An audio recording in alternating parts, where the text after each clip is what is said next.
Hello students, आज हम आप लोगों के लिए लेकर के आए हैं क्लास 12th फिजिक्स के लिए एक नया बैच, जिसमें हम लोग क्लास 12th की कंप्लीट फिजिक्स को बेसिक से एडवांस लेवल तक कवर करेंगे। जिन स्टूडेंट ने क्लास 11th ठीक से नहीं पढ़ी है या जिनका सिलेबस 11th का नहीं पूरा हुआ है, क्लास 12th की अपनी बेहतर तैयारी के लिए हमारे साथ इस बैच से जुड़ सकते हैं। ये batch free of cost YouTube पर अवेलेबल रहेगा। इस बैच में हम लोग क्लास 12th की कंप्लीट फिजिक्स को बेसिक से एडवांस लेवल तक कवर करेंगे। यहां पर कोई भी टॉपिक स्किप नहीं किया जाएगा, प्रॉपर हम लोग उसके बारे में डिटेल बात करेंगे, उनके क्वेश्चन सॉल्व करेंगे।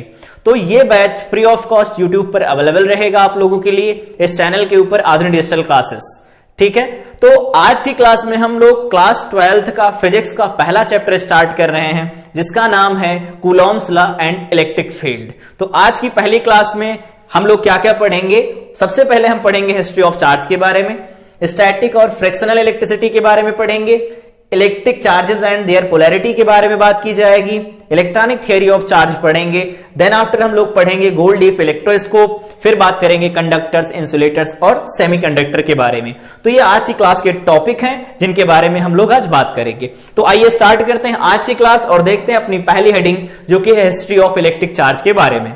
तो अगर हम लोग हिस्ट्री ऑफ चार्ज के बारे में बात करें तो इन जनरल हम लोग बात करते हैं कि इन अराउंड 600 बीसी ग्रीक से बात जान चुके थे कि अंबर, जो कि एक फॉसिलाइज्ड गम होता है, उसको अगर हम ऊल के साथ रब करते हैं तो उसके अंदर कुछ ऐसी प्रॉपर्टी आ जाती है जिससे कि वो कुछ लाइट ऑब्जेक्ट को अपनी तरफ अट्रैक्ट करता है। जैसे लाइट ऑब्जेक्ट में हो गया ड्राई लीव्स हो गई, बिट्स ऑफ पेपर हो गया, इन सबको अपनी तरफ अट्रैक्ट करने की प्रॉपर्टी गेन कर लेता है। लेकिन इसके साथ कुछ और भी सब्सटेंस थे जिनके बारे में अगर हम लोग बात करें, ये बात स्टार्ट हुई थी इन अराउंड 600 बीसी। इसके बारे में सबसे पहले बात की थी थेल्स ने।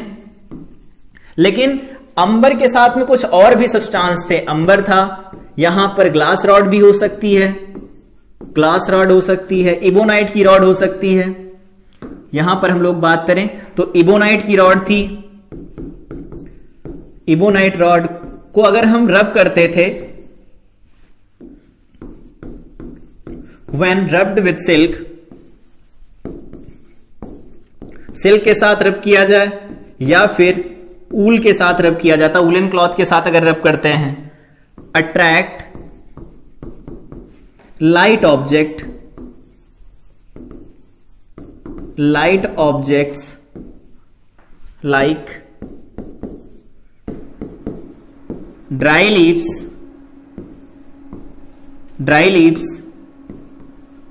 bits of paper, etc. Bits of paper, इन सबको क्या करते थे? अपनी तरफ अट्रैक्ट करते थे।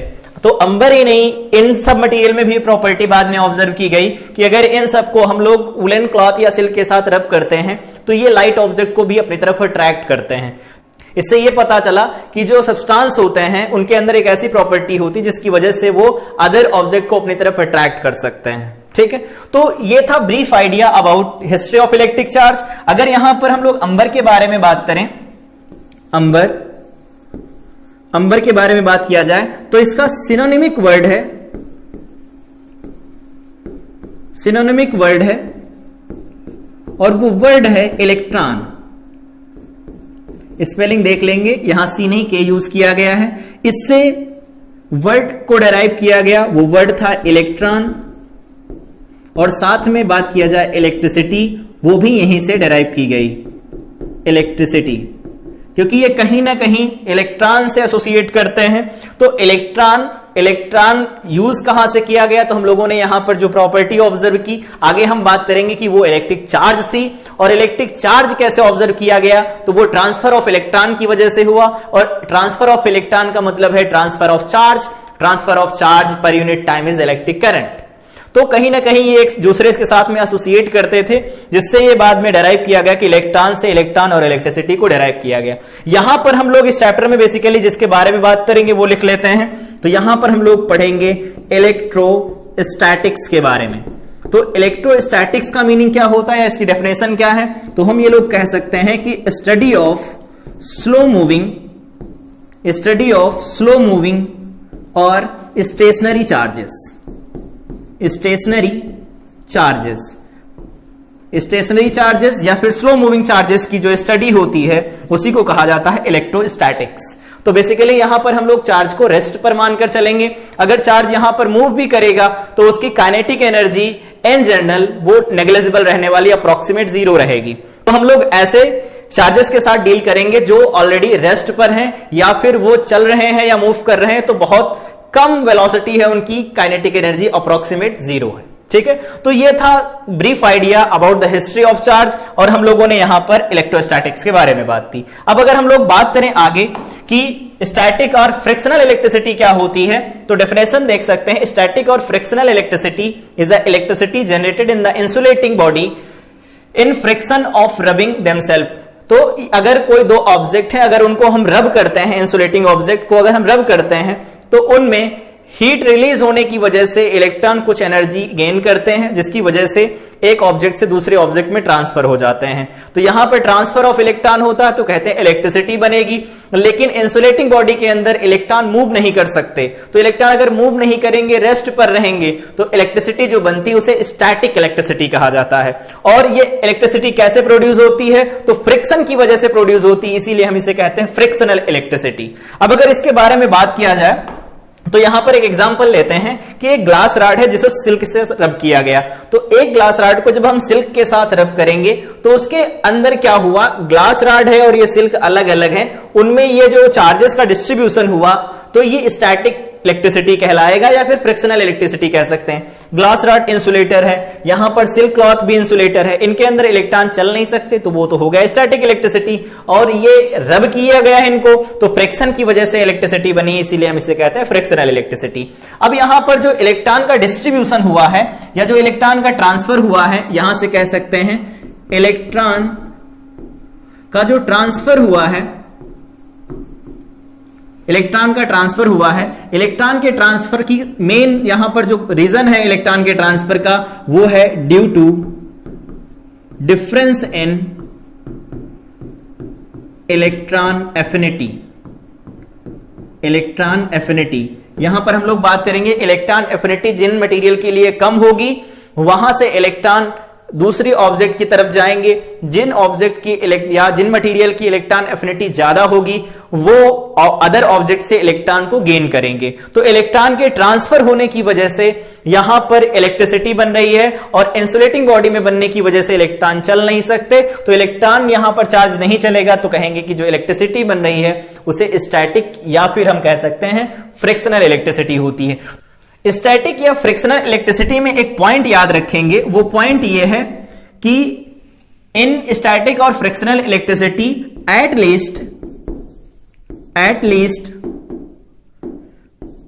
Least one object is insulator. कोई एक ऑब्जेक्ट का इंसुलेटर होना कंपलसरी है। इंसुलेटर अगर नहीं होंगी तो आगे हम लोग देखेंगे कि अगर इंसुलेटर नहीं होंगे तो उनके अंदर ये इलेक्ट्रिसिटी प्रोड्यूस नहीं हो पाएगी। कभी कभी हम बात करेंगे स्टैटिक या फ्रिक्शनल इलेक्ट्रिसिटी के बारे में, तो कोई एक ऑब्जेक्ट जो भी रबिंग में आ रही होंगी, कॉन्टैक्ट में ऑब्जेक्ट आ रही होंगी, उनमें से कोई एक ऑब्जेक्ट का इंसुलेटर होना कंपलसरी है। अब अगर हम लोग आगे बढ़ें और अगली हेडिंग को देखें तो वो है हमारी electric charge and their polarity के बारे में। तो इलेक्ट्रिक चार्ज और उनकी पोलैरिटी के बारे में बात करें उससे पहले हम लोग यहां पर कुछ एक्सपेरिमेंट देखते हैं और उससे कुछ कंक्लूजन निकालते हैं। सबसे पहला ये है कि ग्लास रॉड को हम रब करते हैं सिल्क क्लॉथ के साथ, और ऐसा आया ऑब्जर्वेशन हमारे पास। दूसरा क्या था कि कैट स्किन को इबोनाइट रॉड के साथ रब किया गया, फिर कुछ ऐसा देखा गया। यहां पर पॉजिटिव नेगेटिव चार्जेस बनते हैं, ये बात हम लोगों को बाद में पता चली थी, लेकिन अब पता है इसलिए हम लोगों ने बना लिया इसे कि ग्लास रॉड को रब किया गया सिल्क के साथ, कैट स्किन को रब किया गया इबोनाइट रॉड के साथ। फिर यहां पर कुछ ऑब्जर्वेशन देखे गए। पहला ऑब्जर्वेशन जो हमारे पास है, क्या था पहला ऑब्जर्वेशन था कि दो ग्लास रॉड जो सिल्क के साथ रब की गई थी, एक ग्लास रॉड ऐसी हो गई, दूसरी ये ग्लास रॉड है, इनको रब किया गया था,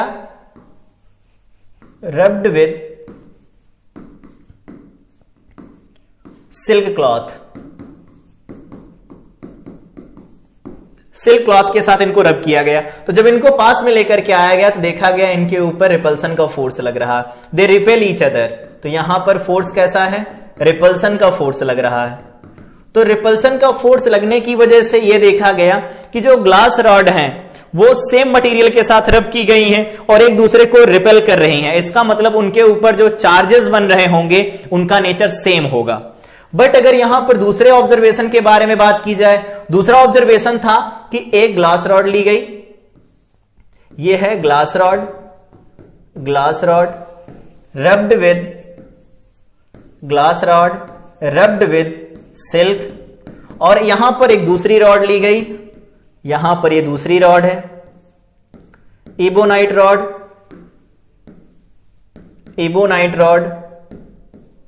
रब्ड विद कैट स्किन। तो इबोनाइट की रॉड को अगर कैट स्किन के साथ रब किया गया और फिर लाया गया ग्लास रॉड के साथ जो कि सिल्क के साथ रब की गई, तो यहां पर यह ऑब्जर्व किया गया कि यहां पर अट्रैक्शन का फोर्स लग रहा है। तो यहां पर यह भी बात की गई कि जो ग्लास रॉड रब की गई थी सिल्क के साथ और इबोनाइट की रॉड जो कैट स्किन के साथ रब की गई थी, ये अगर एक दूसरे को अपनी तरफ अट्रैक्ट कर रही तो इनके ऊपर जो चार्जेस बन रहे होंगे उनकी पोलैरिटी अलग होगी या उनका जो नेचर होगा वो अलग होगा। तो यहां से अगर हम बात करें कि सबसे पहले इस चीज के बारे में किसने ऑब्जर्व किया था, तो 1600 में बात किया था इसके बारे में। तो यहां कह सकते हैं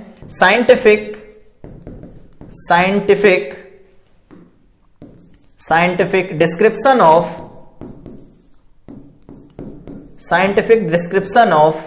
नेचर ऑफ चार्जेस, इसके बारे में सबसे पहले बताया था विलियम गिलबर्ट।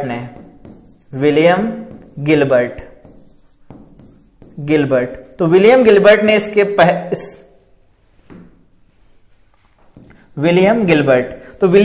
ने सबसे पहले बताया था कि जो यहां पर ऑब्जर्वेशन निकाल रहे हैं वो कि दो ग्लास की रॉड लाई गई, सिल्क के साथ रब की गई थी, वो एक दूसरे को रिपेल कर रही, एक ग्लास की रॉड इबोनाइट के साथ लेकर के आई गई, वो अट्रैक्ट कर रही है। तो उन्होंने कहा जो यहां पर चार्जेस बन रहे हैं, यहां पर जो नेचर है इनका वर्च्यू, जिसकी वजह से हम डिस्टिंग्विश कर पा रहे हैं कि यहां पर दो तरह के चार्जेस हैं, उसी को कहा जाता है पोलैरिटी ऑफ चार्जेस। ठीक है, और इलेक्ट्रिक चार्जेस के बारे में अभी यहां पर हम डेफिनेशन नहीं दे रहे हैं, लेकिन आगे डेफिनेशन देंगे तो वहां पर हम बात करेंगे कि मटेरियल की ऐसी प्रॉपर्टी या किसी मैटर से एसोसिएटेड वो प्रॉपर्टी जिसकी वजह से हम इलेक्ट्रिक या मैग्नेटिक फिनोमेनन को हम ऑब्जर्व कर पाते हैं या उनको प्रोड्यूस कर पाते हैं। ठीक है, तो ये था इलेक्ट्रिक चार्जेस और उनकी प्रॉपर्टी के बारे में। पहली बार साइंटिफिक डिस्क्रिप्शन दिया था कि नेचर ऑफ चार्जेस दो तरह के होते हैं, तो वो दिया था विलियम गिलबर्ट ने। ये ऑब्जर्वेशन विलियम गिलबर्ट ने परफॉर्म किए थे। अब आगे बात किया जाए कि notation of positive negative charges को कैसे दिया गया। तो यहां पर हम लोगों ने अभी देखा कि ग्लास रॉड जो रब की गई सिल्क के साथ, उनमें जो यहां पर चार्जेस प्रोड्यूस हो रहे थे तो वो सेम अमाउंट के चार्जेस बन रहे थे। इसके बारे में भी हम लोगों ने बात किया। तो यहां से लिखना चाहें तो लिख सकते हैं notation of positive and negative charges, notation of positive and negative charges of equal magnitude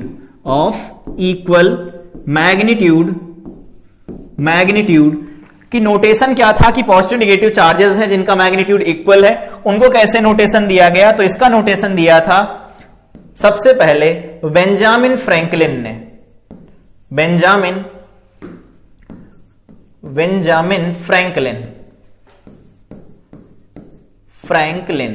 तो बेंजामिन फ्रैंकलिन ने सबसे पहले नोटेशन दिया था कि पॉजिटिव नेगेटिव चार्जेस हैं जिनका मैग्नीट्यूड इक्वल है, जैसे यहां पर बन रहे हैं, इस पर पॉजिटिव जितना उतना इस पर नेगेटिव चार्ज है। तो पॉजिटिव और नेगेटिव चार्जेस का नोटेशन जो इक्वल मैग्नीट्यूड रखते हैं उसके बारे में सबसे पहले बेंजामिन फ्रैंकलिन ने बात की थी। इन्होंने यह भी बात की थी कि objects with like charges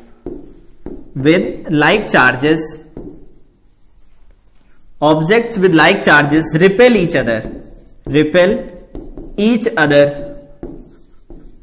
while objects with unlike charges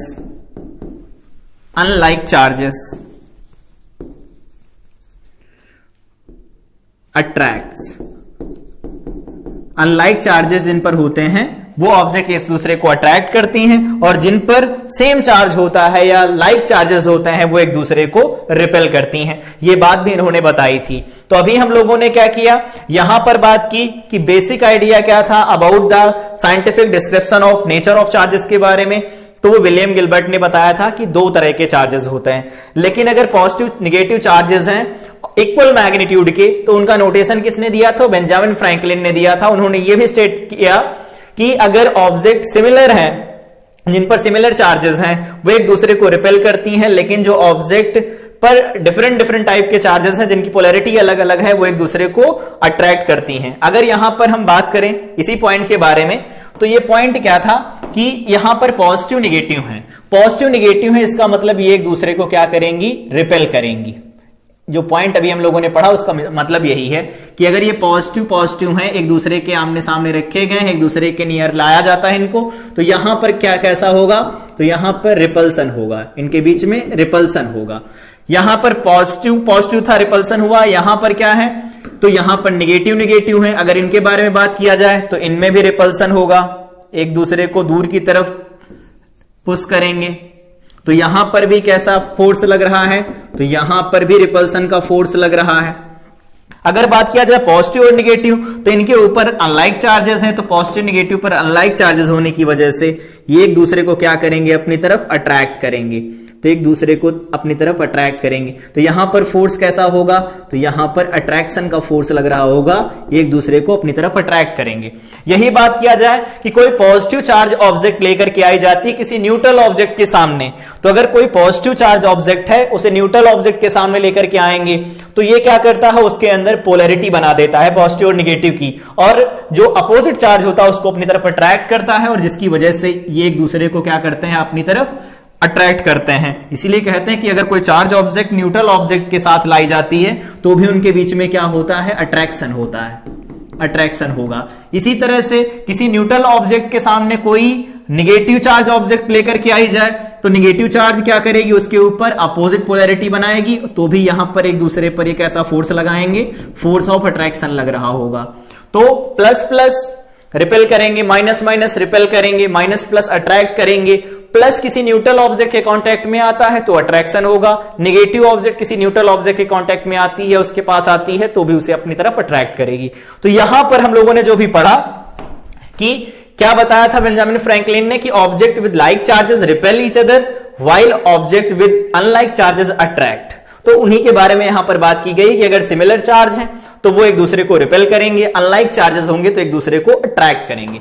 अब अगर हम लोग बात करें कि इलेक्ट्रॉनिक थियरी ऑफ चार्ज क्या है, तो इन जनरल हम लोग मॉडर्न पॉइंट ऑफ व्यू से ये बात जानते हैं। According to modern view,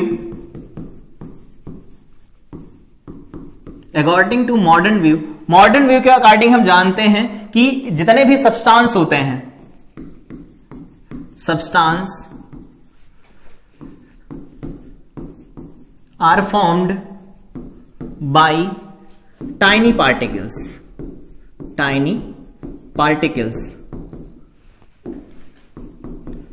modern view ये बताता है कि जितने भी सब्सटेंस होते हैं वो टाइनी पार्टिकल्स से मिलकर के बने होते हैं, और इन टाइनी पार्टिकल्स को हम क्या कहते हैं, तो इन टाइनी पार्टिकल्स को कहा जाता है एटम। और ये एटम के बारे में अगर हम बात करें तो एक एटम जो होता है वो न्यूट्रल होता है। न्यूट्रल का मतलब है amount of positive and negative charges are equal. तो यहां पर कह सकते हैं कि amount of positive and negative charges are equal. तो अगर पॉजिटिव निगेटिव चार्जेस का जो मैग्नीट्यूड है वो सेम है तो हम कहेंगे कि वो ऑब्जेक्ट न्यूट्रल होगी। तो यहां पर एटम के बारे में यही बात है कि एटम जो होता है वो न्यूट्रल होता है, इसके अंदर जितना अमाउंट में पॉजिटिव चार्ज होता है उतने ही अमाउंट में निगेटिव चार्ज भी होता है। अब अगर बात किया जाए एक एटम के बारे में, तो हम लोगों को एक ब्रीफ आइडिया रहता है एटम का कि एटम में सबसे पहले एक न्यूक्लियस होता है, न्यूक्लियस के बाहर क्या होती है, सेल होती है, ठीक है। न्यूक्लियस के अंदर कौन पाया जाता है, तो हम लोगों को पता है न्यूक्लियस के अंदर दो पार्टिकल पाए जाते हैं, एक तो होते हैं प्रोटॉन, दूसरे होते हैं न्यूट्रॉन। न्यूट्रॉन जो होते हैं वो न्यूट्रल होते हैं, और जो प्रोटॉन होते हैं वो पॉजिटिवली चार्ज होते हैं, पॉजिटिवली चार्ज होते हैं। और पॉजिटिवली चार्ज होते हैं, इनके ऊपर चार्ज कितना होता है, तो इनके ऊपर चार्ज होता है प्लस का ई। इन जनरल अगर लिखा जाता है तो प्लस का 1.6 इंटू 10⁻⁻19 कूलाम चार्ज इनके ऊपर लिखा जाता है। लेकिन न्यूट्रॉन जो होते हैं वो न्यूट्रल होते हैं। अगर अब आगे बात किया जाए कि इसके बाहर जो सेल होते हैं उनमें इलेक्ट्रॉन घूम रहे होते हैं, यहां इलेक्ट्रॉन रिवॉल्व करते हैं, तो जो इलेक्ट्रॉन होते हैं बाहर किसी एटम के, ये क्या है, इलेक्ट्रॉन है। तो इलेक्ट्रॉन जो रिवॉल्व कर रहे होते हैं सेल में, उनके ऊपर जो चार्ज लिखा जाता है ये निगेटिवली चार्ज होते हैं, निगेटिव चार्ज होता है इनके ऊपर। और इनके ऊपर निगेटिव चार्ज होता है तो हम इसे माइनस ही लिखते हैं। इन जनरल इसे लिखा जाता है -1.6 इंटू 10⁻⁻19 कूलाम। इतना चार्ज होता है निगेटिव इलेक्ट्रॉन के ऊपर और इतना चार्ज होता है पॉजिटिव प्रोटॉन के ऊपर। तो इन जनरल अगर बात किया जाए तो हम लोगों को आइडिया होता है कि number of electron is equal to number of proton होते हैं किसी न्यूट्रल एटम के लिए। तो जब दोनों के नंबर सेम सेम होंगे तो उनके ऊपर जो नेट चार्ज होगा वो तो 0 होगा, क्योंकि अमाउंट ऑफ पॉजिटिव और नेगेटिव चार्ज तो यहां पर सेम हो गया। तो इलेक्ट्रॉनिक थियरी ऑफ चार्जेस हमें यह बताती है कि अगर कोई यहां पर एटम चूज किया जाए, उस एटम के बारे में अगर हम इन जनरल बात करें तो ये कह सकते हैं, तो इन जनरल अगर कोई एटम है तो वो ओवरऑल न्यूट्रल होता है, क्योंकि उसमें अमाउंट ऑफ पॉजिटिव और नेगेटिव चार्जेस सेम होते हैं। तो amount of positive negative charges जिन ऑब्जेक्ट में सेम रहते हैं उनको हम न्यूट्रल ऑब्जेक्ट कहते हैं, अभी हम लोगों ने देखा था। अब अगर हम लोग बात करें किसी एटम के बारे में तो यहां पर देख सकते हैं 3 एटम यहां पर कंसीडर किए गए हैं, 3 अलग अलग एटम हम लोगों ने कंसीडर किया है। इन एटम को हम ये देखना चाहते हैं कि ये एटम जो ऑब्जेक्ट्स होती हैं उनमें जो टाइनी पार्टिकल्स पाए जाते हैं जिनको एटम कहते हैं, वो चार्ज कैसे होते हैं। तो यहां पर एक एटम कंसीडर किया गया है मिडिल में जो कि न्यूट्रल है, न्यूट्रल है। जितने नंबर ऑफ इलेक्ट्रॉन इसके पास उतने नंबर ऑफ प्रोटॉन है। देखो 2 यहां पर है, 8 यहां पर है, तो 10 हो गए और 10 ये बाहर 4 है। तो इसका मतलब है इसका Z बराबर यहां पर हम 14 लिख लेते हैं कि इसके न्यूक्लियस के अंदर जो प्रोटॉन होंगे वो 14 होंगे। अब अगर बात किया जाए इसमें हम एक इलेक्ट्रॉन एक्स्ट्रा ऐड कर दें या फिर एक इलेक्ट्रॉन रिमूव कर देते हैं, इसमें क्या है, 1 इलेक्ट्रॉन इज रिमूव्ड। तो अगर इसमें एक इलेक्ट्रॉन को रिमूव करवा दिया जाए तो एक इलेक्ट्रॉन के रिमूव होने से हुआ क्या, इसका Z तो अभी भी वही है, Z इज इक्वल टू 14 है। इसका मतलब इसके न्यूक्लियस के अंदर 14 प्रोटॉन अभी भी हैं, लेकिन इसके अंदर अगर हम इलेक्ट्रॉन के बारे में बात करें तो 2 ये हो गए, 8 2 10 हो गए, 10 3 13, 13 ही है, 13 इलेक्ट्रॉन है। तो अगर 13 इलेक्ट्रॉन इसके अंदर है और तो प्रोटॉन की संख्या तो इसके अंदर 14 है, तो प्रोटॉन का जो नंबर है यहां पर जो नंबर ऑफ प्रोटॉन है वो ज्यादा हो गए इस एटम में नंबर ऑफ इलेक्ट्रॉन से। तो नंबर ऑफ प्रोटॉन अगर नंबर ऑफ इलेक्ट्रॉन से ज्यादा हो जाते हैं तो अभी हम लोगों ने देखा ऑब्जेक्ट या फिर जो मटेरियल होता है वो कैसा हो जाता है, पॉजिटिवली चार्ज्ड हो जाता है, पॉजिटिवली चार्ज्ड। ये बात कर सकते हैं। लेकिन ऐसा भी हो सकता है किसी एटम के अंदर हम कोई एक्स्ट्रा एटम भी ऐड कर दें, क्योंकि इसकी इलेक्ट्रॉन एफिनिटी पर डिपेंड करेगा। अगर इस एटम की इलेक्ट्रॉन एफिनिटी ठीक है तो वो क्या करेगा, वो अदर ऑब्जेक्ट से इलेक्ट्रॉन को एक्सेप्ट करने की टेंडेंसी रखेगा। तो अगर हम लोग एक्स्ट्रा इलेक्ट्रॉन दे देते हैं इसे, मान लेते हैं ये एक्स्ट्रा इलेक्ट्रॉन है, इलेक्ट्रॉन इज एडेड, अगर इलेक्ट्रॉन को ऐड कर दिया जाए इसके अंदर, अब देखो इसका Z तो अभी भी वही है 14, Z अभी भी 14 है, तो इसके न्यूक्लियस के अंदर तो 14 प्रोटॉन है, लेकिन इसके जो सेल में इलेक्ट्रॉनों का नंबर है वो इलेक्ट्रॉनों का नंबर अब बढ़ गया है नंबर ऑफ प्रोटॉन से। और इलेक्ट्रॉनों का नंबर अगर प्रोटॉनों के नंबर से ज्यादा हो जाता है तो हम कहते हैं यहां पर जो ऑब्जेक्ट होती हैं वो निगेटिवली चार्ज्ड हो जाती हैं। तो यहां अगर किसी एटम की इलेक्ट्रिकल न्यूट्रलिटी को डिस्टर्ब कर दिया जाए तो उसमें नंबर ऑफ इलेक्ट्रॉन और नंबर ऑफ प्रोटॉन का जो नंबर है वो सेम नहीं रह पाता, जैसा कि यहां पर था। तो अगर ये नंबर सेम नहीं रहेगा तो हम ये कहेंगे कि इस एटम की इलेक्ट्रिकल न्यूट्रलिटी डिस्टर्ब हो गई है। अगर नंबर ऑफ इलेक्ट्रॉन बढ़ गए होंगे तो हम कहेंगे कि ऑब्जेक्ट कैसी हो गई होगी, निगेटिवली चार्ज हो गई होगी। और अगर नंबर ऑफ इलेक्ट्रॉन कम हो गए होंगे तो हम कहेंगे कि ऑब्जेक्ट जो होगी वो पॉजिटिवली चार्ज हो जाएगी। तो इलेक्ट्रॉनिक थियरी ऑफ चार्जेस में हम लोगों ने बात किया कि मॉडर्न पॉइंट ऑफ व्यू से जब भी कभी किसी ऑब्जेक्ट को चार्ज किया जाएगा तो उसके लिए रिस्पॉन्सिबल होंगे इलेक्ट्रॉन, प्रोटॉन रिस्पॉन्सिबल नहीं होंगे, क्योंकि प्रोटॉन न्यूक्लियस में न्यूक्लियर फोर्स के साथ में स्ट्रांगली बाउंडेड होते हैं। तो यहां पर हम लोगों ने बात की किसी एटम की अगर न्यूट्रलिटी को डिस्टर्ब किया जाता है, number of electron number of proton के बराबर नहीं रह जाते हैं, तो वहां पर जो ऑब्जेक्ट होती हैं वो चार्ज हो जाती हैं। नंबर ऑफ इलेक्ट्रॉन अगर ज्यादा होंगे तो ऑब्जेक्ट नेगेटिवली चार्ज होगी, अगर नंबर ऑफ इलेक्ट्रॉन कम होंगे तो ऑब्जेक्ट पॉजिटिवली चार्ज होगी। इस प्रोसेस में अगर हम बात करें कि जो इलेक्ट्रॉन का ट्रांसफर हो रहा होगा तो इलेक्ट्रॉन का कुछ मास होता है, तो अगर हम बात करें मास ऑफ इलेक्ट्रॉन के बारे में तो वो लिखा जाता है 9.109 इंटू 10⁻⁻31 kg लिखा जाता है। और बात किया जाए मास ऑफ प्रोटॉन के बारे में तो वो 1.6 इंटू 10⁻⁻27 kg लिखा जाता है, अप्रोक्सीमेट वैल्यू है।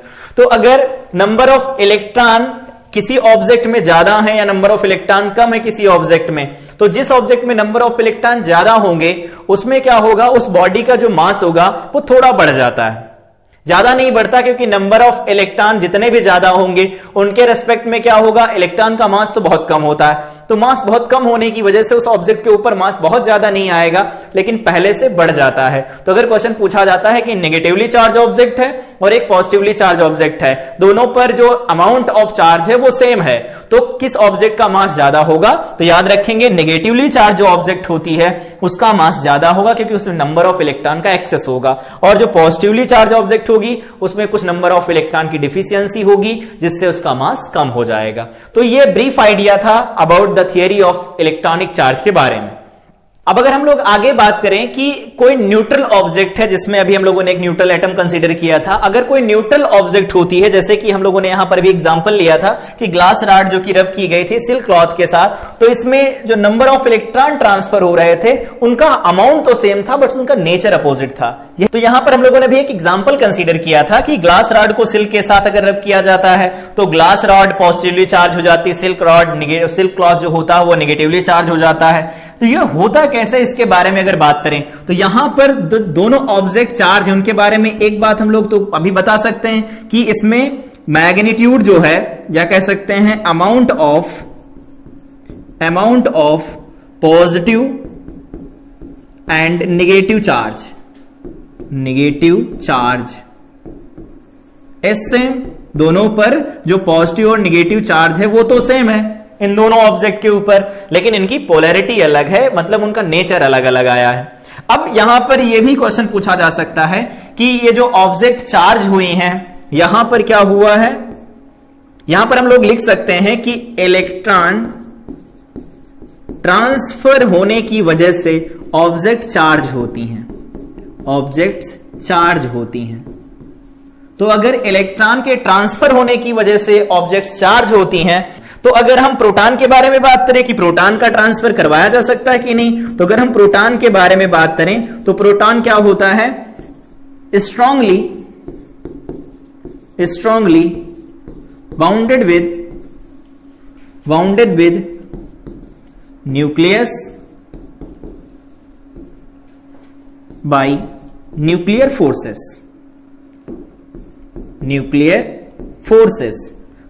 फोर्सेस से ये बंधा होता है, स्ट्रांगली बंधा हुआ होता है। तो अगर प्रोटॉन न्यूक्लियस में न्यूक्लियर फोर्सेस के साथ स्ट्रांगली बंधा होगा तो क्या ये हीट एनर्जी अगर हम सप्लाई करते हैं, हीट सप्लाई करते हैं, रब करते हैं दो ऑब्जेक्ट को, तो क्या ये बाहर निकल जाएगा, तो यहां पर इसका आंसर है ये बाहर नहीं निकल सकता। तो अगर प्रोटॉन जो है, प्रोटॉन का ये दो रीजन दिए जा सकते हैं इन जनरल कि हम ट्रांसफर ऑफ प्रोटॉन की वजह से क्यों नहीं चार्ज पड़ते। तो प्रोटॉन के ट्रांसफर होने की वजह से यहां पर चार्ज हम इसलिए नहीं पड़ते। यहां पर अगर हम लोगों ने बात की मास के बारे में, इनके मास के बारे में बात किया जाए तो मास ऑफ जो प्रोटॉन होता है वो 1840 मास ऑफ इलेक्ट्रॉन के बराबर होता है। 1840 मल्टीपल टाइम होता है इलेक्ट्रॉन के मास का, तो इसका मास भी होता है वो भी ज्यादा होता है किसके कंपैरिजन में, इलेक्ट्रॉन के कंपैरिजन में। तो थोड़ा भारी भी होता है, इसकी वजह से भी ये एक ऑब्जेक्ट से दूसरे ऑब्जेक्ट में नहीं चल सकता। या फिर दूसरा रीजन ये दे सकते हैं कि जो न्यूक्लियस होता है, न्यूक्लियस में प्रोटॉन न्यूक्लियर फोर्सेस की वजह से बंधे हुए होते हैं, और नेचर में सबसे ज्यादा अगर काम करने वाले या सबसे ज्यादा स्ट्रेंथ रखने वाले जो फोर्सेस हैं वो न्यूक्लियर फोर्सेस हैं। भले ही न्यूक्लियस के अंदर 10⁻⁻15 मीटर ऑर्डर में काम करते हो, लेकिन वो सबसे ज्यादा इफेक्टिव फोर्सेस होते हैं। तो उतने इफेक्टिव फोर्सेस को ओवरकम करके ये बाहर नहीं निकल सकते, या उतनी एनर्जी हम नहीं सप्लाई कर सकते किसी एटम को कि उसके न्यूक्लियस से प्रोटॉन बाहर निकल सके। दैट मीन्स हम यहां पर ये कंक्लूजन निकाल सकते हैं कि transfer of electron he charge का मेन कॉज होता है। तो कोई भी ऑब्जेक्ट अगर चार्ज है तो हम ये कह सकते हैं कि उस ऑब्जेक्ट में या तो कुछ नंबर ऑफ इलेक्ट्रॉन की डिफिशियंसी होगी या कुछ नंबर ऑफ इलेक्ट्रॉन की एक्सेस होगी। यहां पर हम ये बिल्कुल नहीं कहेंगे कि नंबर ऑफ प्रोटॉन किसी ऑब्जेक्ट में ज्यादा हो गए हैं या नंबर ऑफ प्रोटॉन किसी में कम हो गए। इलेक्ट्रॉन जाने की वजह से नंबर ऑफ प्रोटॉन बढ़ जाएंगे या इलेक्ट्रॉन के आने की वजह से नंबर ऑफ प्रोटॉन कम हो जाएंगे, लेकिन यहां पर प्रोटॉन का ट्रांसफर नहीं होगा। तो इस बारे में बात करेंगे। तो यहां पर हम लोगों ने बात किया कि अगर कोई न्यूट्रल ऑब्जेक्ट होती है तो उसमें अगर हम उसे चार्ज करते हैं तो उसमें जो पॉजिटिव और नेगेटिव चार्जेस डेवलप होते हैं दो अलग अलग सब्सटेंस के ऊपर, उनका मैग्नीट्यूड सेम होता है और उनकी जो पोलैरिटी होती है वो डिफरेंट होती है। ठीक है, तो ये बात हम लोगों ने की कि इलेक्ट्रॉनिक थियरी क्या थी चार्जेस की। उसमें ये देखा कि जो कोई ऑब्जेक्ट चार्ज होती है वो चार्ज होती है इलेक्ट्रॉन के ट्रांसफर होने की वजह से। तो यहां पर एक नोट पॉइंट डाल करके हम लिख सकते हैं, नोट पॉइंट क्या होगा, किसी भी ऑब्जेक्ट में एक्सेस और deficiency of electron in a body gives the concept of electric charge. Electric charge का जो कॉन्सेप्ट होता है इससे पता चलता है कि इस ऑब्जेक्ट में इलेक्ट्रॉन का एक्सेस है या फिर कमी है। अभी हम लोगों ने यहां पर बात भी किया कि अगर किसी ऑब्जेक्ट में नंबर ऑफ प्रोटॉन ज्यादा हो जाए नंबर ऑफ इलेक्ट्रॉन से, इसका मतलब वो ऑब्जेक्ट पॉजिटिवली चार्ज होगी। अगर नंबर ऑफ इलेक्ट्रॉन ज्यादा हो जाए नंबर ऑफ प्रोटॉन से तो वो ऑब्जेक्ट कैसी होती है, नेगेटिवली चार्ज हो जाती है। ठीक है, अब अगर हम लोग आगे बढ़े और बात करें कि वेरियस जो पेयर्स होते हैं सब्सटेंस के, उनके लिए जो रिलेटिव चार्जेस डेवलप हुए तो वो क्या थे, तो वो यहां से देख सकते हैं। अभी हम लोगों ने बात की कि अंबर जो कि एक फॉसिलाइज्ड गम होता है, अगर ऊल के साथ रब किया जाता हो तो उसके ऊपर कैसा चार्ज आता है, तो ऊल हो जाता है यहां पर पॉजिटिव चार्ज और अंबर जो होता है नेगेटिव चार्ज हो जाता है। यहां पर पॉजिटिव चार्ज नेगेटिव चार्ज कैसे आते हैं, इसके लिए हम लोगों ने अभी बात की due to difference in electron affinity. Electron affinity में डिफरेंस होने की वजह से ये चार्जेस बनते हैं। अब अगर आगे दूसरे पेयर के बारे में बात की जाए तो ग्लास रॉड जो रब की गई थी सिल्क के साथ, उसमें ग्लास रॉड के ऊपर पॉजिटिव चार्ज आया था और सिल्क के ऊपर नेगेटिव चार्ज था। इसी तरह से प्लास्टिक स्केल या कॉम्ब जो होता है, हम बालों को कंघी करते हैं, उनमें अगर बात किया जाए तो हेयर के ऊपर पॉजिटिव चार्ज रहता है, प्लास्टिक स्केल या कॉम्ब के ऊपर नेगेटिव चार्ज आता है। नायलॉन को रबर के साथ रब किया जाता है तो नायलॉन पॉजिटिव चार्ज हो जाता है और साथ में जो रबर होती है वो नेगेटिवली चार्ज हो जाती है। अभी इबोनाइट की रॉड को कैट स्किन के साथ रब किया गया तो कैट स्किन पॉजिटिव चार्ज हो जाएगी, इबोनाइट की रॉड नेगेटिव चार्ज हुई थी, अभी हम लोगों ने देखा भी था। और रबर सोल ऑफ शूज को कारपेट के साथ अगर रब करते हैं तो कारपेट हो जाती पॉजिटिवली चार्ज और रबर सोल जो होता है वो नेगेटिवली चार्ज हो जाता है। तो ये कुछ पेयर्स थे सब्सटेंस के जिनको आपस में अगर रब किया जाता है तो उनके ऊपर कैसे चार्जेस डेवलप होते हैं पॉजिटिव और नेगेटिव, उनके बारे में हम लोगों ने बात की। अब अगर हम लोग आगे बढ़ें और देखें गोल्ड लीफ इलेक्ट्रोस्कोप क्या होता है, तो ये एक डिवाइस होता है या हम कह सकते हैं कि इक्विपमेंट होता है जो इसलिए यूज किया जाता है कि अगर कोई चार्ज ऑब्जेक्ट है उसको डिटेक्ट करने के लिए हम इसका यूज करते हैं बेसिकली। तो गोल्ड लीफ इलेक्ट्रोस्कोप एक ऐसी डिवाइस होती है जिसका यूज हम पता करने के लिए करते हैं या हम जिसका यूज करते हैं प्रेजेंस ऑफ चार्ज को फील करने के लिए कि अगर कोई ऑब्जेक्ट है वो चार्ज है या नहीं है, इनके बारे में बात करते हैं। तो सबसे पहले यहां पर हम बात करते हैं कोई अनचार्ज्ड इलेक्ट्रोस्कोप के बारे में। तो अगर अनचार्ज इलेक्ट्रोस्कोप है तो उसको क्या लिख सकते हैं, यहां पर 3 अलग अलग फिगर हम लोगों ने कंसीडर किए हैं। इन फिगर में कौन सी चीज क्या है उसके बारे में अगर बात करें तो यहां पर ये दो जो लाइनें ड्रॉ की गई हैं वो गोल्ड की फॉयल है बेसिकली। यहां पर हम अगर लिखना चाहें तो लिख सकते हैं ये गोल्ड की, यहां पर ये जो दिया गया है गोल्ड की पतली फॉयल है, गोल्ड की पतली फॉयल है, गोल्ड लीफ कहते हैं इसे हम। और यहां पर ये जो यहां पर लगा हुआ है स्फेरिकल, इसे कहा जाता है मेटालिक नॉब, मेटालिक नॉब कहा जाता है। अब अगर यहां पर कोई ऑब्जेक्ट लेकर के आए जो पहले से ऑलरेडी चार्ज्ड है तो क्या होगा, इसके साथ टच करवा देते हैं। मान लेते हैं कि ये ऑब्जेक्ट यहां पर रॉड है, ये पॉजिटिवली चार्ज है, इसको ला करके इसके साथ टच करवा दिया। तो अगर पॉजिटिव से टच करवाएंगे तो क्या होगा, पॉजिटिव चार्ज यहां पर चला जाएगा, कंडक्टर है, और यहां पर चार्ज जो जाएगा वो पॉजिटिव चार्ज यहां भी पहुंचेगा, और पॉजिटिव चार्ज मतलब सेम सेम चार्ज होगा तो एक दूसरे से दूर चली जाएंगी। इनिशियली ये दोनों पास रहती हैं और जैसे चार्ज इन पर आते हैं रिपल्सन की वजह से दूर चली जाती हैं।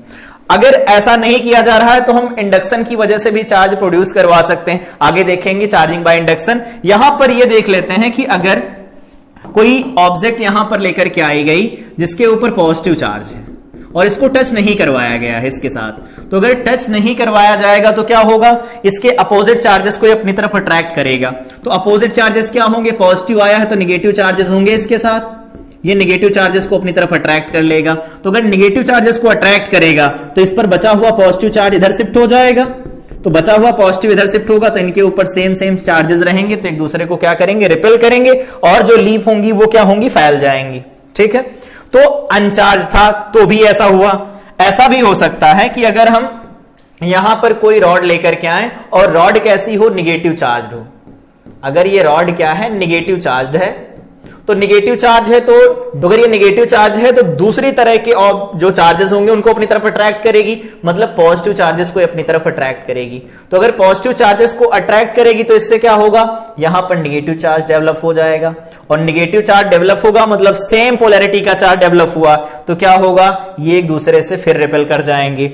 तो अगर कोई अनचार्ज इलेक्ट्रोस्कोप होता है तो उसमें जो मेटालिक नॉब होती है उससे अगर कोई चार्ज ऑब्जेक्ट को टच कराया जाए, उसके पास में कोई चार्ज ऑब्जेक्ट लेकर के आई जाती है, तो जो गोल्ड लीफ होते हैं उनके डिफ्लेक्शन की वजह से हम देख पाते हैं कि जो ऑब्जेक्ट हम लेकर के आ रहे हैं वो चार्ज है या नहीं है। लेकिन अगर कोई पहले से चार्ज, अगर गोल्ड लीफ इलेक्ट्रोस्कोप है, चार्ज के बारे में बात करें तो यहां पर हम लोगों ने कंसीडर किया है फिर से 3 अलग अलग फिगर। मान लेते हैं कि ये पहले से चार्ज है, तो अगर ये पहले से पॉजिटिव चार्ज है, मान लेते हैं पहले से पॉजिटिव चार्ज है, पॉजिटिव चार्ज है पहले से, ये पॉजिटिव चार्ज है, तो पॉजिटिव चार्ज है और इसके साथ में एक ऑब्जेक्ट लेकर के आई गई जिसको हम टच करवाना चाहते हैं इसके साथ, तो यहां पर एक ऑब्जेक्ट है जिसको टच करवाया गया, इसके ऊपर भी पॉजिटिव चार्ज है, इसके ऊपर भी कैसा चार्ज है, पॉजिटिव चार्ज है। तो अगर इस पॉजिटिव चार्ज को पॉजिटिव चार्ज इलेक्ट्रोस्कोप के साथ टच करवाएंगे तो क्या होगा, पॉजिटिव चार्जेस रिपेल होंगे, और पॉजिटिव चार्जेस रिपेल होंगे तो यहां पर नंबर ऑफ पॉजिटिव चार्जेस बढ़ जाएंगे। तो जैसे नंबर ऑफ पॉजिटिव चार्जेस बढ़ेंगे इनके बीच में क्या होगा, यहां पर ये आगे जितना पहले से डिफ्लेक्ट थे अब उससे ज्यादा डिफ्लेक्ट हो जाएंगे, क्योंकि नंबर ऑफ प्रोटॉन जो होंगे जहां पर एक्सेस में बढ़ गए होंगे, ज्यादा हो गए होंगे इलेक्ट्रॉन की डिफिशियंसी होने की वजह से। तो जो पहले ये थोड़ा कम फैले हुए थे अब ज्यादा फैल जाएंगे, क्योंकि अब ये एक दूसरे से ज्यादा दूर चले जाएंगे, क्योंकि यहां पर मैग्नीट्यूड जो चार्ज का था वो बढ़ गया है। अब अगर यहां दूसरे फिगर में बात करें, फिर से मान लेते हैं पॉजिटिवली चार्ज ही है, ये पॉजिटिवली चार्ज ही है इलेक्ट्रोस्कोप, तो अगर ये पॉजिटिव चार्ज है तो यहां पर पॉजिटिव चार्जेस होंगे, पॉजिटिव चार्जेस होंगे। अगर सामने से कोई रॉड लेकर के आई जा रही है, इसको इसकी बार टच नहीं करवा रहे हैं, सिर्फ यहां पर हम निगेटिव रॉड लेकर के आ रहे हैं, इस बार निगेटिव रॉड लेकर के आएगी, टच नहीं किया गया। तो जब निगेटिव रॉड लेकर के आएंगे तो क्या होगा, ये इसके पॉजिटिव चार्ज को अपनी तरफ अट्रैक्ट करेगा, तो पॉजिटिव चार्जेस को जब अपनी तरफ अट्रैक्ट करेगा तो यहां से कुछ नंबर ऑफ पॉजिटिव चार्जेस कम हो जाएंगे। तो कुछ नंबर ऑफ पॉजिटिव चार्जेस जैसे कम होंगे ये क्या करेंगे, एक दूसरे की तरफ बढ़ने की कोशिश करने लगेंगे, क्योंकि इनके बीच का जो रिपल्सन होगा वो कम होने लगेगा। तो ये दूसरा केस हो गया। अगला केस ये हो सकता है कि पॉजिटिव चार्ज तो है ये पहले से, पॉजिटिव चार्ज तो है ये पहले से, यहां पर ये पॉजिटिव चार्ज, ये पॉजिटिव चार्ज पहले से है पॉजिटिव चार्ज। अब अगर यहां पर हम रॉड लेकर के आ रहे हैं पॉजिटिव चार्ज ही, यहां पर पॉजिटिव चार्ज रॉड लेकर के आई जाए, टच नहीं करवा रहे हैं, सिर्फ लेकर के आ रहे हैं, वहां पर टच करवाया गया, यहां टच नहीं करवाएंगे हम। तो अगर पॉजिटिव चार्ज रॉड लेकर के आई गई, यहां पर पॉजिटिव चार्ज नोब है, मेटालिक नोब है, तो अगर पॉजिटिव चार्ज होगा, सामने वाले पॉजिटिव चार्ज के ऊपर रिपल्सन का फोर्स लगाएगा, ये चार्ज यहां से बढ़कर यहां शिफ्ट होने लगेगा, ये चार्ज यहां से बढ़कर यहां शिफ्ट होने लगेगा। तो अगर वहां से चार्ज यहां शिफ्ट होगा तो इनके बीच में रिपल्सन बढ़ेगा, और रिपल्सन बढ़ने की वजह से एक दूसरे से फिर से दूर चले जाएंगे। तो क्वालिटेटिव मेजरमेंट के लिए हम गोल्ड लीफ इलेक्ट्रोस्कोप का प्रयोग करते हैं। यहां पर याद रखेंगे हम क्वांटिटेटिव एनालिसिस पर नहीं जाते, वो हमारे सिलेबस का पार्ट नहीं है। कितना डिफ्लेक्ट हुए हैं उस एंगल के बिहाफ पर हम कैलकुलेट भी कर सकते हैं कि मैग्नीट्यूड ऑफ चार्जेस कितना होगा। लेकिन चार्ज को डिटेक्ट करने के लिए बात किया जाए तो इस तरह से हम चार्जेस को डिटेक्ट कर सकते हैं। यहां पर हम लोगों ने अनचार्ज इलेक्ट्रोस्कोप के बारे में बात की। इलेक्ट्रोस्कोप एक ऐसा सिंपल अपरेटस होता है जिसकी वजह से कोई चार्ज ऑब्जेक्ट है उसके प्रेजेंस को हम मेजर कर सकते हैं। तो जो गोल्ड लीफ इलेक्ट्रोस्कोप होता है एक ऐसा सिंपल अपरेटस होता है जिसकी वजह से हम किसी चार्ज ऑब्जेक्ट के चार्ज को एक्सपीरियंस कर सकते हैं। तो यहां पर क्या था, अनचार्ज इलेक्ट्रोस्कोप था। यहां पर हम लोगों ने बात की कि चार्ज इलेक्ट्रोस्कोप होगा तो उसके साथ क्या होगा, उसमें डिफ्लेक्शन कैसे आएगा। एक ही कंडीशन थी जिसमें क्या हुआ है, रिपल्सर अट्रैक्शन हुआ, बाकी सब में ये रिपेल कर रहे थे। तो एंगल कितना डिफ्लेक्ट होते हैं उसके बिहाफ पर हम यहां पर मेजर कर सकते हैं क्वांटिटी ऑफ चार्ज, लेकिन हम क्वांटिटी ऑफ चार्ज में इंटरेस्टेड नहीं है, वो हमारे सिलेबस का पार्ट नहीं है। तो ये था गोल्ड लीफ इलेक्ट्रोस्कोप। उम्मीद है समझ में आया होगा। आगे बढ़ते हैं, अगली हेडिंग है हमारी कंडक्टर्स, इंसुलेटर्स एंड सेमीकंडक्टर्स।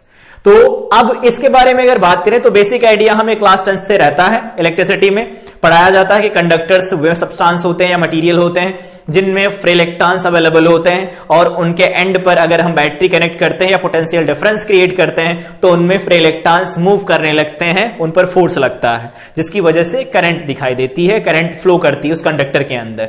तो कंडक्टर्स के बारे में अगर बात किया जाए इन जनरल तो कंडक्टर्स ऐसे सब्सटेंस होते हैं जिनमें फ्री इलेक्ट्रॉन्स अवेलेबल रहते हैं। यहां पर लिखना चाहें तो लिख सकते हैं permit flow of electric charges. Electric charges के फ्लो को ये अलाउ करते हैं। दूसरा यहां पर पॉइंट लिखना चाहें तो इनमें फ्री इलेक्ट्रॉन्स अवेलेबल रहते हैं, फ्री इलेक्ट्रॉन्स अवेलेबल रहते हैं,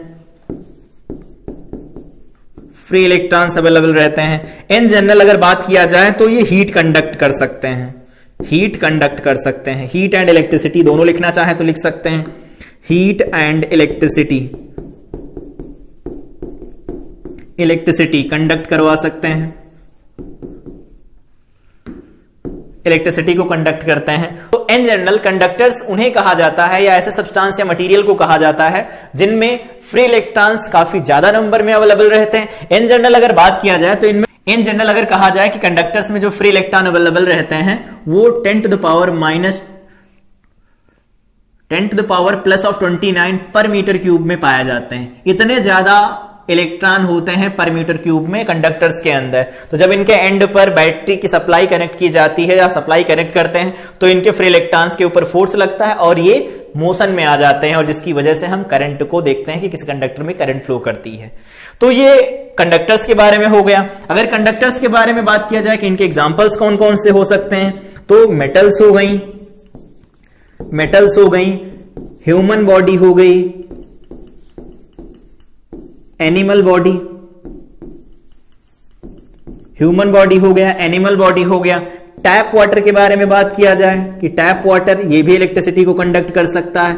बात किया जाए ग्रेफाइट तो ग्रेफाइट एक ऐसा नॉन मेटल है जो कंडक्ट करवाता है इलेक्ट्रिसिटी को। तो मेटल्स हो गए, ह्यूमन बॉडी हो गई, एनिमल बॉडीज हो गई और टैप वाटर हो गया, ग्रेफाइट हो गया। तो ये इलेक्ट्रिसिटी कंडक्ट करवा सकते हैं, that means they are conductor.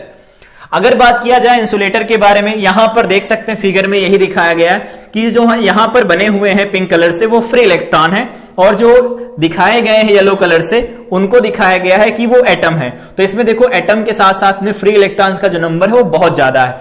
यहां पर फ्री इलेक्ट्रॉन्स अवेलेबल रहते ही नहीं। तो अगर फ्री इलेक्ट्रॉन्स अवेलेबल नहीं रहेंगे, इलेक्ट्रॉन्स जो भी हैं वो टाइटली बाउंडेड हैं, तो टाइटली बाउंडेड है मतलब फ्री नहीं है, तो फ्री इलेक्ट्रॉन अवेलेबल नहीं रहेंगे। तो क्या है, they do not permit transfer of electron और ट्रांसफर ऑफ चार्ज। ये ट्रांसफर ऑफ चार्ज को परमिट नहीं करते या अलाउ नहीं करते कि ट्रांसफर हो इनके अंदर से किसी इलेक्ट्रॉन का या चार्ज का ट्रांसफर हो। अगर होगा तो इलेक्ट्रिसिटी बनेगी जिनमें इनमें बनती नहीं। यहां पर फ्री इलेक्ट्रॉन्स अवेलेबल नहीं रहते, free electrons are not available.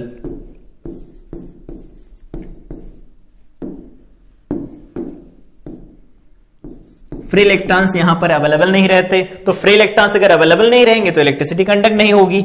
यहां पर अगर बात किया जाए कि इनके एग्जांपल्स क्या क्या हो सकते हैं, तो अगर इनके एग्जांपल के बारे में बात किया जाए तो इनके एग्जांपल में लिख सकते हैं पहला एग्जांपल ये हो सकता है वुड हो गया, लकड़ी हो गई, ठीक है।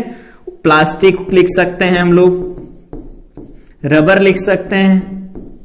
अभी हम लोगों ने बात किया ग्लास रॉड के बारे में, तो ग्लास हो सकती है, ठीक है। ऊल हो सकता है, अभी बात की गई सिल्क, इन सब के बारे में बात की गई। तो ये सब ऐसे मटेरियल होते हैं जो इंसुलेटर होते हैं, इनमें ट्रांसफर ऑफ इलेक्ट्रॉन नहीं हो सकता, या ये कह सकते कि इसमें इलेक्ट्रॉन मूव नहीं कर सकते, मूवमेंट नहीं होगा इलेक्ट्रॉन का। अगर इनके एंड पर हम बैटरी या सप्लाई कनेक्ट करेंगे तो इनमें इलेक्ट्रॉन चल नहीं सकते, तो इलेक्ट्रॉन चल नहीं सकेंगे तो यहां पर इलेक्ट्रिसिटी नहीं बनेगी। तो इंसुलेटर वो सब्सटेंस होते हैं जो इजीली इलेक्ट्रॉन्स को अपने अंदर से फ्लो नहीं होने देते हैं, या चार्ज को अपने अंदर से फ्लो नहीं होने देते हैं। तो उसी तरह बात किया जाए कि सेमीकंडक्टर्स क्या होते हैं, तो सेमीकंडक्टर्स ऐसे सब्सटेंस होते हैं या मटेरियल होते हैं जिनकी कंडक्टिविटी, आगे हम लोग बात करेंगे कि जो इलेक्ट्रॉन ट्रांसफर किए जाते हैं, कि ट्रांसफर ऑफ जो चार्ज होता है उसको अलाउ करते हैं, उसी को, उस प्रॉपर्टी को कहा जाता है, कंडक्टर की प्रॉपर्टी को कहा जाता है कंडक्टेंस। तो उनकी कंडक्टेंस तो सबसे ज्यादा होती है, इनकी कंडक्टेंस बिल्कुल ना के बराबर होती है। इनकी कंडक्टेंस जो होती है इन दोनों के बीच में लाई करती है। यहां पर इलेक्ट्रॉन्स तो देख रहे हैं, फ्री इलेक्ट्रॉन तो दिखाई दे रहे हैं, लेकिन वो बहुत कम नंबर में फ्री इलेक्ट्रॉन्स अवेलेबल होते हैं। तो ऐसे सब्सटेंस जो अपने अंदर से ट्रांसफर ऑफ इलेक्ट्रॉन होने देते हैं, या कह सकते हैं चार्ज को का फ्लो होने देते हैं, they allow flow of electric charge through it। तो ये हम कह सकते हैं कि जो सेमीकंडक्टर्स होते हैं वो अलाउ करते हैं कि उनके अंदर से चार्जेस चलें, लेकिन जो फ्री इलेक्ट्रॉन्स होते हैं वो ज्यादा अवेलेबल होते नहीं हैं। तो सेमीकंडक्टर में फ्री इलेक्ट्रॉन्स जो होते हैं वो रूम टेम्परेचर पर अवेलेबल नहीं रहते। तो रूम टेम्परेचर पर फ्री इलेक्ट्रॉन्स अवेलेबल ना होने की वजह से इनकी जो कंडक्टिविटी होती है, तो जो इनकी कंडक्टिविटी होती है वो कंडक्टर से कम होती है, लेकिन इंसुलेटर से ज्यादा रहती है। अब अगर बात किया जाए कि जो प्योर सेमीकंडक्टर होते हैं, प्योर सेमीकंडक्टर इनकी कंडक्टिविटी को इनहेंस कराया जा सकता है, किसकी वजह से? By adding external impurity. External impurity को ऐड करके इनकी कंडक्टिविटी को बढ़ाया जा सकता है। और जो ये प्रोसेस होता है बाहर से इम्प्योरिटी ऐड करके किसी प्योर सेमीकंडक्टर की कंडक्टिविटी बढ़ाने की जो प्रोसेस होती है, इसी को कहा जाता है डोपिंग। आगे हम लोग जब बात करेंगे मॉडर्न फिजिक्स के बारे में, वहां पर पढ़ेंगे कि डोपिंग क्या होती है। तो जो प्योर सेमीकंडक्टर होते हैं उनकी कंडक्टिविटी कंडक्टर से तो कम होती है, लेकिन इंसुलेटर से ज्यादा होती है। रूम टेम्परेचर के ऊपर ये इलेक्ट्रिसिटी जो फ्लो करवाते हैं या चार्ज का जो फ्लो करवाते हैं बहुत कम रहता है। इसीलिए इनके यूटिलाइजेशन को बढ़ाने के लिए हम इनको डोपिंग करवाते हैं या इनमें बाहर से इंप्योरिटी ऐड करते हैं, जिससे इनकी कंडक्टिविटी बढ़ जाती है। तो ये थे सेमीकंडक्टर, ये थे इंसुलेटर्स और वो थे कंडक्टर्स। इसके बिहाफ पर हम लोगों ने बात की कि कंडक्टर्स क्या होते हैं, इंसुलेटर क्या होते हैं, सेमीकंडक्टर्स क्या होते हैं।